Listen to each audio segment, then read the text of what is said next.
Dewasa ini rasanya setiap orang punya rekening di bank.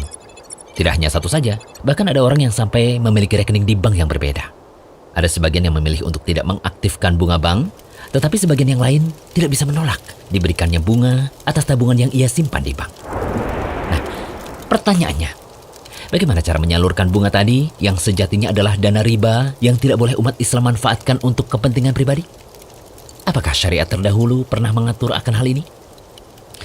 Perlu diketahui bahwa pembahasan tentang hukum riba di bank tidak dijumpai dalam buku fikih klasik. Karena ketika buku itu ditulis, bank-bank konvensional seperti sekarang belum ada. Untuk memahami berbagai masalah seputar perbankan, kita perlu merujuk kepada penjelasan ulama kontemporer yang sempat menjumpai praktik perbankan pada zamannya. Lalu benarkah bahwa bunga yang kita dapatkan di rekening bank kita itu termasuk riba yang tidak boleh kita manfaatkan untuk kepentingan pribadi? Mufti Saudi Arabia di masa silam, Syekh Muhammad bin Ibrahim rahimahullah berkata, secara hakikat, walaupun pihak bank menamakan hal itu qard atau utang piutang, tetapi senyatanya bukan qard. Karena utang piutang dimaksudkan untuk tolong-menolong dan berbuat baik. Transaksinya murni, non-komersial.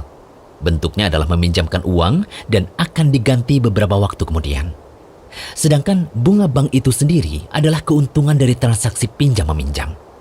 Oleh karena itu yang namanya bunga bank yang diambil dari pinjam-meminjam atau simpanan itu adalah riba karena didapat dari penambahan dalam utang piutang.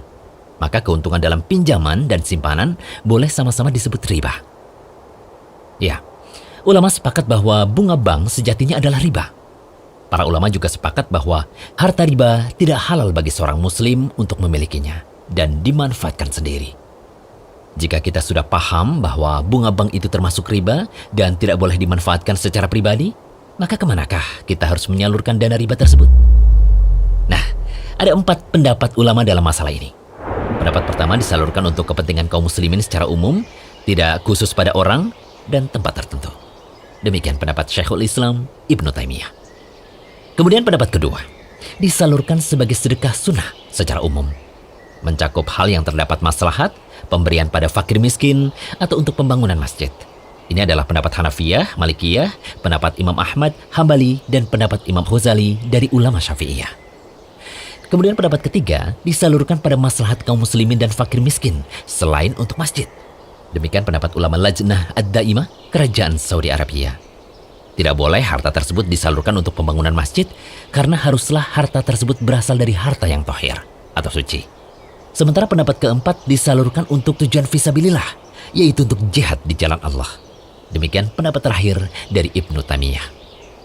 Ringkasnya, pendapat pertama dan kedua memiliki maksud yang sama, yaitu untuk kemaslahatan kaum muslimin seperti diberikan pada fakir miskin. Lebih-lebih lagi karena sebab kemiskinan adalah karena terlilit utang riba, maka harta tersebut sebenarnya pantas untuk mereka. Adapun pendapat Syekhul Islam Ibnu Taimiyah bukan menunjukkan pembatasan pada jihad saja, tetapi menunjukkan afdoliyah.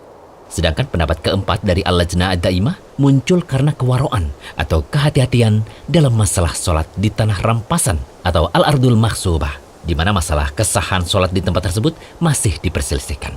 Jadinya hal ini merembet, harta riba tidak boleh disalurkan untuk pembangunan masjid. Sehingga dalam rangka hati-hati, harta riba disalurkan untuk kemaslahatan secara umum pada orang yang butuh, fakir miskin, selain untuk masjid.